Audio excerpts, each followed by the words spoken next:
Hola, hola. La pregunta de hoy está como siempre buenísima. ¿Por qué a veces los líderes espirituales, como usted y como yo, actuamos como si estuviéramos en la antigüedad y no en la eternidad? Está buenísima. Primero, recordemos que todos somos líderes espirituales.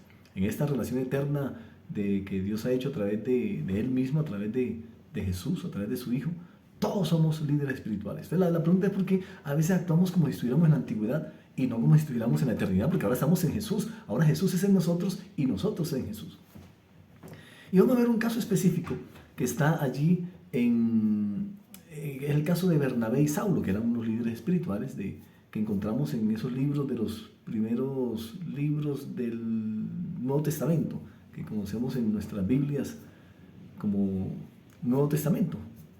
Y en uno de esos libros, en Hechos, el capítulo 13, está precisamente un caso que nos puede ayudar a entender por qué a veces actuamos así, como si estuviéramos en la antigüedad y no como si estuviéramos en la eternidad que ya estamos viviendo en Jesús. Bernabé y Saulo fueron enviados por el Espíritu Santo, descendieron hasta el puerto de Seleucia y después navegaron hacia la isla de Chipre. Allí en la ciudad de Salamina fueron a las sinagogas judías, porque ellos eran judíos, venían del judaísmo y realmente visitaban y predicaban, eran en templos judíos, y predicaron la palabra de Dios como lo venían haciendo normalmente. Juan Marcos fue con ellos como su asistente. Después viajaron de ciudad en ciudad por toda la isla hasta que finalmente llegaron a Pafos, donde conocieron a un hechicero judío, un falso profeta llamado Bar Jesús. El tal se había apegado al gobernador Sergio Paulo, quien era un hombre inteligente. El gobernador invitó a Bernabé y a Saulo para que fueran a verlo, porque quería oír la palabra de Dios. Vengan por acá. Pero Elimas, el hechicero, que es lo que significa su nombre en griego, se entrometió y trataba de persuadir al gobernador para que no prestara atención a lo que Bernabé y Saulo decían. Trataba de impedir que el gobernador creyera en esto, que es la nueva relación de Dios con todo el mundo. Saulo, también conocido como Pablo, fue lleno del Espíritu Santo y miró al hechicero a los ojos. Luego le dijo: tú, hijo del diablo, escuchen esto, lleno de toda clase de engaño y fraude, y enemigo de todo lo bueno, ¿nunca dejarás de distorsionar los caminos verdaderos del Señor? Ahora, mira, el Señor ha puesto su mano de castigo sobre ti y quedarás ciego. No verás la luz del sol por un tiempo. Al instante, neblina y oscuridad cubrieron los ojos del hombre y comenzó a andar en tinieblas, mientras suplicaba que alguien lo tomara de la mano y lo guiara. Tremendo. Esto es espectacular porque este caso nos va a ayudar a entender lo que a veces nosotros confundimos, ¿no? Y no tenemos claro en relación cómo actuar ante esas situaciones. En este caso vamos a ver 5 asuntos que son claves para nosotros poder entender la dimensión eterna en la que estamos. Primero, Bernabé y Saulo conocen a un hechicero judío, como usted y yo podemos conocer a cualquier persona que esté por fuera del contexto de lo que nosotros creemos. Eso va a pasar en este mundo porque hay una cantidad de gente que tiene ideas y creencias diferentes. Entonces, como lo que encontramos aquí nos puede pasar a nosotros, y es que nos encontremos en algún momento de nuestras vidas con gente que piensa diferente, o que cree diferente, o que tiene prácticas diferentes de religiosidad o de espiritualidad, o como usted quiera llamar. Eso puede pasar. Segundo, lo que encontramos en este caso de Bernabé y Saulo, líderes espirituales de esa época, es que fueron invitados a predicar. Los dos fueron invitados a predicar, como usted y a mí nos puede pasar, que hay una situación en la que podemos aprovechar para predicar. ¿Para predicar qué? La buena noticia. Porque usted y yo ahora somos creyentes de la nueva relación que Dios ha hecho, o de la relación eterna que Dios ha establecido con nosotros a través de su Hijo. Es una relación establecida a través del amor de Dios hacia nosotros, el vínculo perfecto. Tercero que encontramos en esta situación, que es súper clave. Pablo tiene al frente al enemigo, digámoslo así, la maldad frente a sus ojos, es decir, un tipo que está tratando de interferir para que este señor no escuche la buena noticia. Es decir, para que este gobernador que ha sido, digamos, ha tenido un tiempo especial para que Pablo le explique, para que Bernabé y Saulo le explique lo que es la buena noticia, lo que es la gracia de Dios, lo que es el amor inmerecido, todo eso que usted y yo conocemos. Pues este señor que hace que se entromete y trata de que él no escuche, y trata de que él no crea a esta buena noticia. Y aquí es espectacular porque a veces nosotros tenemos este tipo de situaciones y no sabemos cómo actuar. O actuamos creyendo que estamos actuando bien. Aquí lo que se encuentra Bernabé y Saulo es al enemigo, es decir, la persona que está en un contexto, en un escenario diferente de espiritualidad, por decirlo así, o de religiosidad a ellos dos. Y lo que hacen es lo que no se debe hacer. Entonces, a veces nosotros como creemos que esto que conocemos como iglesia primitiva, que es lo que encontramos en los libros del Nuevo Testamento, desde Hechos hasta Revelaciones, creemos que es la iglesia, que son los líderes espirituales, que son los creyentes y que son las congregaciones plenas del amor de Dios, de la gracia de Dios. Y resulta que no.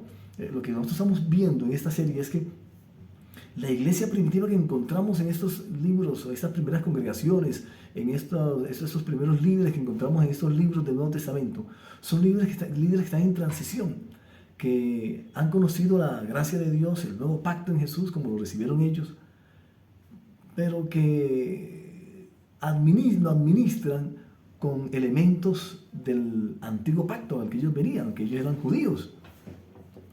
Entonces, lo otro que encontramos aquí en esta situación es que Pablo deja ir la gran oportunidad que tiene al frente de asentar las bases de la gracia.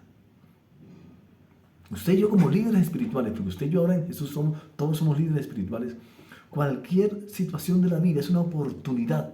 Cualquier situación, sea adversa o sea positiva para nosotros, es una oportunidad. Toda situación es una oportunidad para nosotros asentar, establecer lo que es la relación eterna que Dios ha hecho con nosotros, que es una relación basada en su amor. Es decir, una relación de amor a pesar de nosotros. Es decir, amor inmerecido. Esa es la relación eterna que Dios ha establecido con todos. Entonces Pablo y Bernabé dejaron ir la gran oportunidad que tenían al frente. Cuando tenían a un enemigo al frente, una persona que tiene unas creencias diferentes, como le puede pasar a usted, cuando usted tiene una persona al frente con creencias diferentes a usted, esa es una gran oportunidad para hacer lo que Dios quiere que hagamos, lo que Jesús quiere que hagamos en Él. Aprovecharon la oportunidad de asentar las bases del amor de Dios, de la gracia de Dios, de la esencia de Dios en nosotros, del amor inmerecido. Esa es la oportunidad de ellos.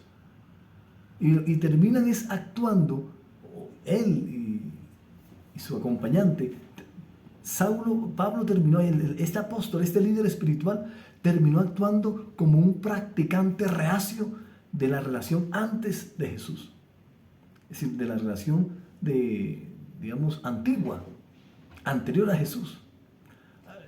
Terminó siendo un practicante de donde él venía, del judaísmo, donde la ley se aplica fuerte y si no, hay consecuencias. Cuando en Jesús, en Dios, lo que hay es una relación de amor, es decir, de amor inmerecido. Por eso se llama gracia de Dios, si no fuera gracia de Dios. Entonces, el apóstol decide poner en marcha prácticas antiguas de maldición. Ojo que eso es súper importante y súper peligroso.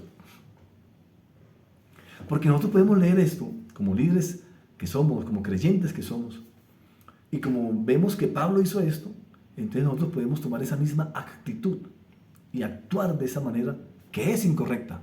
Porque lo que tenemos que tener claro es que esa manera de Pablo es la incorrecta, no es la propia, no es la pertinente a la esencia de Jesús. Y lo que hace él entonces es proferir maldición sobre ese Señor.